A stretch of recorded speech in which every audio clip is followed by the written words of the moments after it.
अस्सलाम वालेकुम वरहमतुल्लाहि वबरकातुहू। तो आज हम अपने किचन में बनाने जा रहे हैं पोटैटो हैश ब्राउन, जिसके लिए मैंने यहाँ पे 2 आलू लिए हैं। ये कच्चे वाले आलू हैं, उबले हुए आलू नहीं लिए हैं। इन आलूओं को हम बारीक वाले कद्दूकस से कद्दूकस कर लेंगे। याद रहे कि आपने कद्दूकस बारीक वाला यूज़ करना है, मोटे वाला यूज़ नहीं करना है, ताकि जब हम इनको फ्राई करें तो आलू जो है वो अच्छे से गल जाएँ। तो यहाँ पे हमने आलू को अच्छे से कद्दूकस कर लिया है, तो इनको हम अच्छे से निचोड़ लेंगे। इनका पानी जो है वो हम निकाल देंगे एक्स्ट्रा, क्योंकि इसमें बहुत ज़्यादा स्टार्च पाया जाता है, जिसको रिमूव करना ज़रूरी होता है अगर आप सच में इसको एक हेल्दी स्नैक्स बनाना चाहते हैं। तो यहाँ पे आप आलू के पानी को फेंकिएगा मत, बल्कि इनको बालों पे लगा सकते हैं। ये बालों के लिए बहुत ज़्यादा हेल्दी होता है पानी। तो यहाँ पे हमने सारे आलू को अच्छे से निचोड़ लिया है। इसको हम एक बाउल में ट्रांसफ़र करेंगे और अब हम इसके अंदर ऐड करेंगे एक अंडा। तो आप यहाँ पे अगर आप ज़्यादा आलू ले रहे हैं तो आप 2 अंडे यूज़ कर सकते हैं या बड़े वाला अंडा यूज़ कर सकते हैं। मैंने यहाँ पे एक छोटे वाला अंडा यूज़ किया है, अंडा ऐड कर दिया है। अब हम इसके अंदर ऐड करेंगे 1/4 टीस्पून कुटी हुई लाल मिर्च और 1/4 टीस्पून हम इसके अंदर ऐड करेंगे पिसी हुई काली मिर्च। 2 खाने के चम्मच के करीब हम इसके अंदर हरा धनिया ऐड करेंगे। आप चाहें तो हरी मिर्च भी ऐड कर सकते हैं, लेकिन मैंने नहीं ऐड की है। अकॉर्डिंग टू टेस्ट हम थोड़ा-सा इसके अंदर नमक ऐड करेंगे। सारी चीज़ों को हम यहाँ पे अच्छे से मिक्स कर लेते हैं। सारी चीज़ों को हमने यहाँ पे अच्छे से मिक्स कर लिया है और इसके अंदर हम ऐड करेंगे 1 खाने का चम्मच मैदा। मैदे को हमने पहले से छान लिया है, छान के मैदा यूज़ कीजिएगा। और आलू थोड़े थे तो इसलिए मैंने 1 खाने का चम्मच ऐड किया है। अगर आपके आलू ज़्यादा हैं तो आप इसके अंदर ज़्यादा मैदा ऐड कर लीजिएगा, 2 खाने के चम्मच या 3 खाने के चम्मच। तो सारी चीज़ों को हम अच्छे से मिक्स कर लेते हैं। तो यहाँ पे हमारा पोटैटो हैश ब्राउन का बैटर जो है वो रेडी हो गया है। तो अब हम इनको फ्राई करेंगे। तो फ्राई भी इनको ज़रा डिफरेंट तरीके से करना पड़ेगा। तो यहाँ पे हम पैन लेंगे, पैन के अंदर हम थोड़ा-सा ऑयल डालेंगे। हम इनको बहुत कम ऑयल के अंदर शैलो फ्राई करेंगे।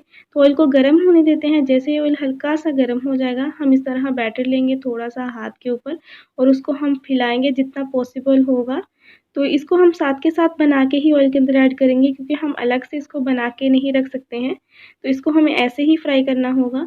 तो आप बहुत ध्यान से ऑयल के अंदर इनको डालिएगा, ताकि आपके हाथ वगैरह ना जल जाए। तो मैं आपको नेक्स्ट आगे मेथड बताती हूँ कि अगर आप इसको हाथ के ज़रिए नहीं बनाना चाहते हैं, तो आप चम्मच की मदद से इनको कैसे बना सकते हैं। तो यहाँ पे हम इनको फ्राई होने देते हैं मीडियम टू लो फ्लेम पर, ताकि ये अंदर तक फ्राई हो जाएँ। तो यहाँ पे एक साइड से क्रिस्प हो गए हैं, गोल्डन हो गए हैं, तो हम इनकी साइड को चेंज कर देते हैं और दूसरी साइड से भी हम सेम इसी तरह मीडियम टू लो फ्लेम पर इनको फ्राई कर लेते हैं। तो इनको फ्राई होने में ज़्यादा टाइम नहीं लगता है, 4 से 5 मिनट के अंदर ये अच्छे से फ्राई हो जाते हैं।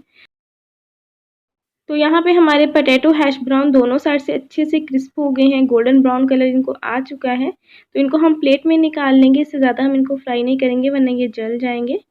तो आप लोग मस्ट इसको अपने घर में बच्चों को बना के दीजिएगा। अगर सच में आप अपने बच्चों को कुछ हेल्दी खिलाना चाहते हैं, तो आप मस्ट ये रेसिपी ट्राई कीजिएगा। इसके अंदर हमने अंडा यूज़ किया है और हमने आलू यूज़ किया है। तो वेज के साथ अंडा बहुत ही हेल्दी स्नैक्स बनते हैं। तो यहाँ पे हम इनको प्लेट में निकाल लेते हैं और नेक्स्ट मैं आपको दूसरा मेथड बताती हूँ कि आप चम्मच की मदद से इनको कैसे बना सकते हैं। इनको हम प्लेट में निकाल लेते हैं। चम्मच की मदद से आप इसको ऐसे बना सकते हैं कि जितने साइज़ का आपने हैश ब्राउन बनाना हो, आप उतना बैटर आप ले लें चम्मच में और उसे चम्मच की मदद से ही आप ऑयल के अंदर फैला दें। बहुत ईज़िली ये फैल जाते हैं, कोई भी दिक्कत नहीं होती है और ये ज़्यादा सेफ़ रहता है, ज़्यादा ईज़ी रहता है चम्मच की मदद से बनाना। क्योंकि हाथ की मदद से जब आप बनाते हैं तो ख़तरा रहता है हाथ वगैरह जलने का। तो इसको भी हम सेम मेथड से इसी तरह फ्राई कर लेंगे और उसके बाद मैं आपको इसकी फाइनल लुक दिखाऊँगी कि ये फाइनल में कैसे दिखते हैं। तो तैयार है मज़ेदार से हमारे पोटैटो हैश ब्राउन, बहुत ही टेस्टी बने हैं और ये खूबसूरत इतने लग रहे हैं कि देखते ही इनको खाने को दिल करता है। तो आप लोग मस्ट इस रेसिपी को घर में ट्राई कीजिएगा, आपको बहुत पसंद आएगी। आपके घर वाले रोज़ चाय के साथ ये स्नैक्स खाना पसंद करेंगे, आपसे फ़रमाइश कर के बनाएँगे। तो आज की रेसिपी अगर आपको पसंद आई हो तो प्लीज़ रेसिपी को लाइक कीजिएगा, ज़्यादा से ज़्यादा शेयर कीजिएगा अपनी फैमिली और फ्रेंड के साथ। मेरे चैनल को सब्सक्राइब कीजिएगा। मिलते हैं नेक्स्ट ऐसी ही मज़ेदार सी रेसिपी के साथ, तब तक के लिए अल्लाह हाफ़िज़।